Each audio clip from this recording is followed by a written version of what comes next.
So you moved on to Mulberry, which is a fascinating brand. And in the early days, I guess it was growing and it was in it. Well, it's from its gestation. Describe to me how you got into that and the successes that you had there. Yeah, I think, well, just in those early days, after I'd come back from Spain, having sold my business to Motorola, I came back and decided that it sounds bizarre, doesn't it? But I was 23, 24 then. And I came back and I thought, you know what I'm going to do? I'm going to do something fun and work in a shop. So I went to work for Laura Ashley.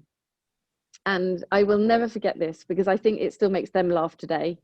But I walked into the shop and I said, you know, I'd really like just to work here for a little while because I just want to keep myself occupied until I decide what I'm going to do next. And she said, oh, great, can you start tomorrow? And I said, oh, of course, yes, I can start tomorrow. And I started the next day and then she said, you're off tomorrow. And I said, what do you mean I'm off tomorrow? She said, well, you're off tomorrow because you're working on Saturday. I went, well, why would you not want me to come in tomorrow though? But does that mean you don't like what I do? And she said, no, you get a day off. You only work 5 days a week. I went, really? Who works 5 days a week? Because all of my life I'd worked 7. So I couldn't believe I was being paid to have a day off. It was just the most extraordinary thing.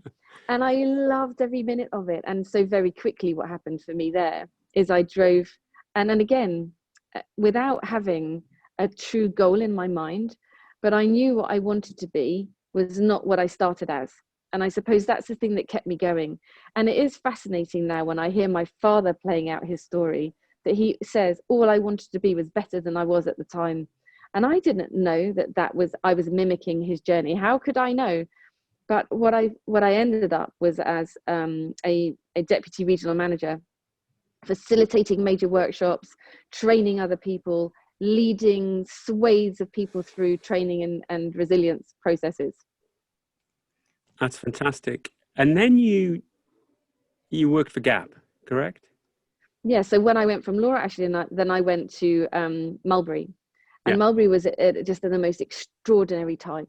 There was investment, and they were pushing ahead. So I'd now brought my sales and retail expertise at this point, and they were dominated by wholesale. So then they had me swing in and really step forward their retail path across Europe. So the most extraordinary time. And of course, what I learned was about luxury, high end, and crossed over into wholesale. So now I was at a point in my life where I had acquired these incredible skills. And on top of that, although no one had actually ever told me at this point, I was a really good leader. And it was only through training and development over the years that I really was able to look myself in the eye and say, I'm actually really good at this. I'm a very good leader. I see the best in people. But that's what had driven me all the way through. And I hadn't really known that. So again, what I wish I had known is that I was a really good leader. I am a really good leader. But if I'd known it ahead of time, maybe I could have inspired more people. Maybe I could have been a better leader if I'd known. But it came to me in the end. And as I left Mulberry and went to the Gap was very purposeful for me because I knew what I had was raw sales skill. I knew what I had was knowledge of omnichannel, which was very new then, remember? And I am that old. Omnichannel was just at the beginning. We were just beginning to say, oh, we might have a website, but it's not transactional, it's just to look at.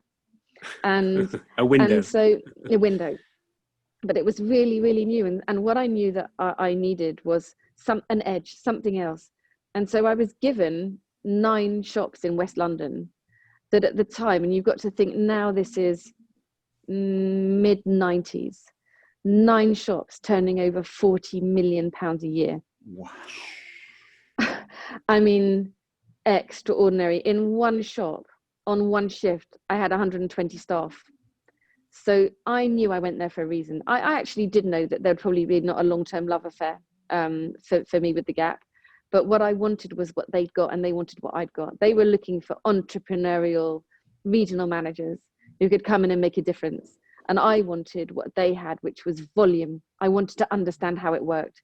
So by this point, I was beginning to prescribe what knowledge I needed. And it really did the trick, because from there I was headhunted out to the Swatch Group.